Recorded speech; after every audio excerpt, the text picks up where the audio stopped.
భరద్వాజ గారు, ఈ మధ్య ట్రోల్స్ అనేవి విపరీతంగా అవుతున్నాయి. అవి ఒక రకంగా వాళ్ళు మాట్లాడింది వివాదాస్పదమైన కంటెంటా, లేకపోతే వాళ్ళే వివాదాలు ఇరుక్కుంటున్నారా ఏంటో పక్కన పెడితే, ఈ రీసెంట్గా అనిల్ రావిపూడి పైన కూడా ట్రోల్స్ మొదలైనాయి. అవును, జరిగినాయి.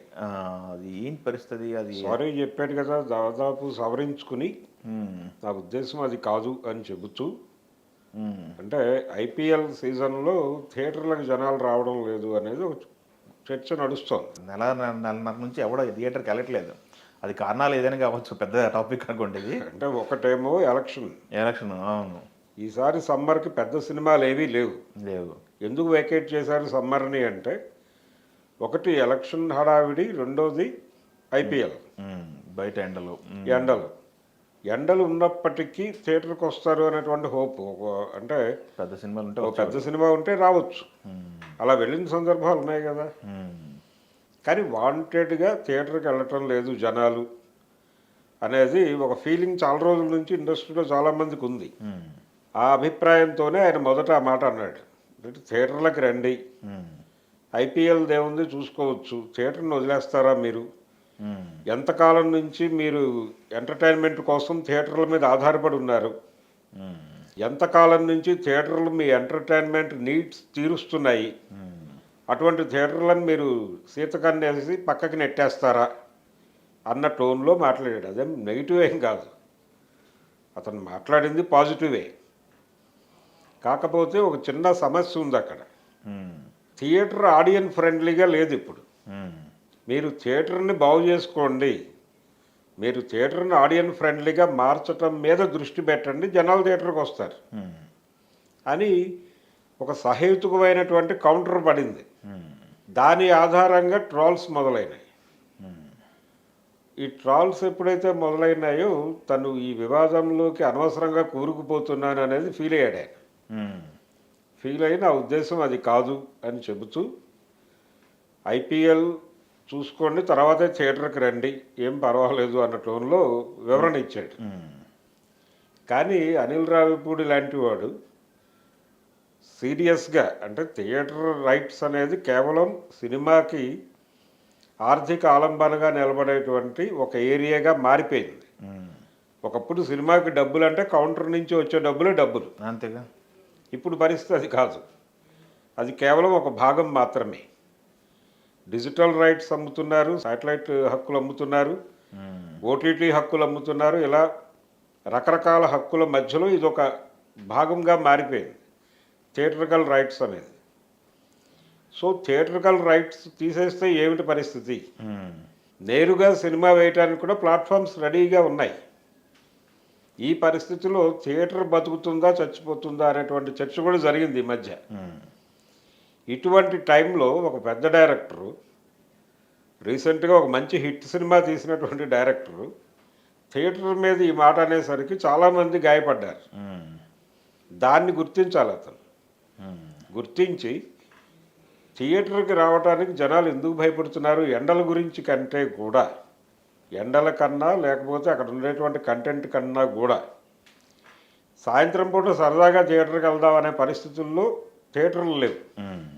టికెట్ల రేట్లు మాత్రమే కాదు, ట్రాన్స్పోర్టేషన్ ఛార్జెస్ పెరిగినాయి, పెట్రోల్ ధరలు పెరిగినాయి, ఇతర పబ్లిక్ ట్రాన్స్పోర్ట్ రేట్లు కూడా చాలా పెరిగినాయి.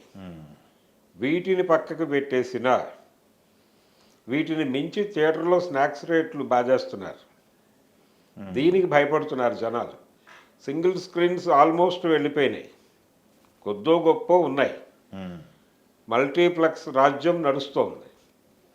మల్టీప్లెక్స్లలో స్నాక్స్ రేట్లు తగ్గిస్తాము అని ఆ మధ్య నిర్మాతలు ప్రకటన చేశారు. ఇది కోవిడ్ తర్వాత నిర్మాతల సమ్మె జరిగింది.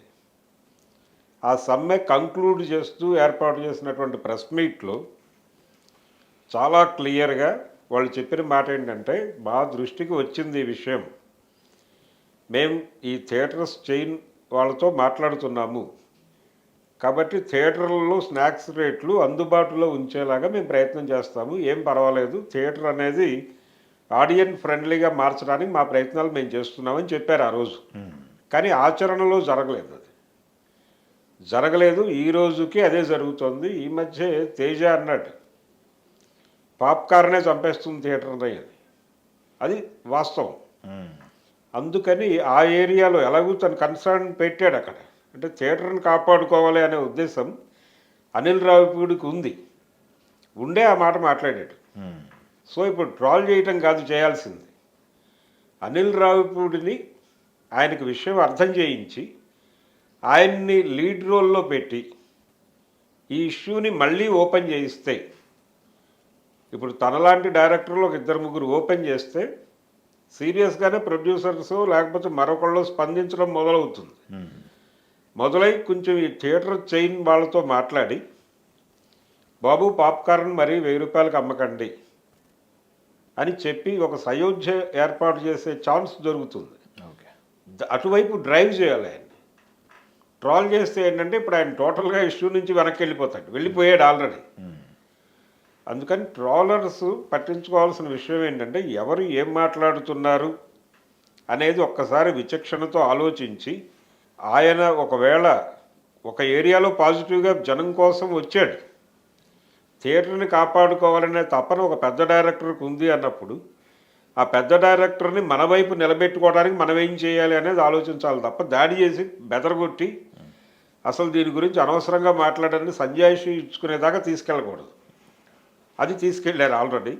కాబట్టి ఇప్పటికైనా ఆయన మాట్లాడింది తప్పేం కాదు. నేరుగా ఆయనకే నేను అప్పీల్ చేస్తున్నా, ఓకే మీరు థియేటర్ని కాపాడుకోవాలి అనేటువంటి సత్సంకల్పంతో మీరు ఉన్నారు, బాగుంది.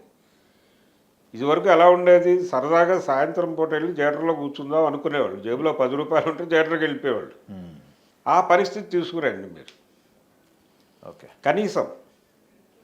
కనీసం టికెట్ల రేట్ల గురించి జనాలు బాధ రావట్లేదు, స్నాక్స్ రేట్ల గురించి మాత్రమే భయపడుతున్నారు. దాన్ని కొంచెం మీరు కంట్రోల్ చేస్తే జనం మళ్ళీ థియేటర్కి వస్తారు. థియేటర్ ఆడియన్స్ ఫ్రెండ్లీగా మార్చడానికి సంబంధించి కొన్ని ఏర్పాట్లు, కొన్ని చర్చలు మీరు నడిపితే తిరిగి థియేటర్ అనేది బతుకుతుంది, మీ కోరిక నెరవేరుతుంది. ఆ దిశగా ఆయన్ని ఒకసారి పునరాలోచించి ఆ దిశగా 4 అడుగులు వేస్తే బాగుంటుంది అనేది నేను ఇప్పుడు మీ ద్వారా చెప్తున్నాను.